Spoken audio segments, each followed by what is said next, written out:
महाराष्ट्राचं मुख्यमंत्रीपद का लटकवलं? संजय राऊत यांनी महायुतीवर हल्लाबोल केलाय.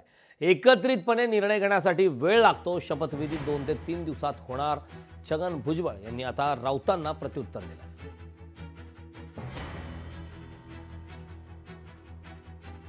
मुख्यमंत्री ठरवता येत नाही.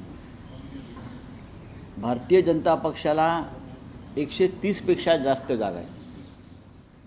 म्हणजे जवळजवळ पूर्ण बहुमत त्यांच्याकडे असताना सुद्धा महाराष्ट्राचं मुख्यमंत्रीपद असं का लटकून पडलेलं आहे?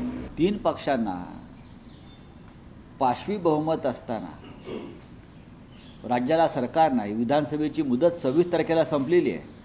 महाराष्ट्राला मुख्यमंत्री कधी मिळेल, कोण मिळेल, हा त्यांचा प्रश्न आता आहे. आम्ही सगळेच वाट पाहत आहोत. त्यावेळेला अलायन्स असतं 3-3 पार्ट्याचं किंवा 2-2 पक्षाचं, त्यावेळेला सगळ्यांशी चर्चा करून निर्णय घ्यावा लागतो, समजूत काढावी लागते आणि मग एकत्रितपणे जो आहे निर्णय घ्यावा लागतो. म्हणून वेळ लागतो. काही वेळेला आपल्याला पाहिलेलं आहे, आपण महिना सुद्धा वेळ लागलेला आहे. त्या मनाने हा वेळ काहीच नाही. 2-4 दिवसात तर मला असं वाटतं की 2-4 दिवसामध्ये आणखी हे शपथविधीचे कार्यक्रम निश्चितपणे ओळखले जातात. लोकशाही मराठी ऐका, पहा, जागरूक रहा.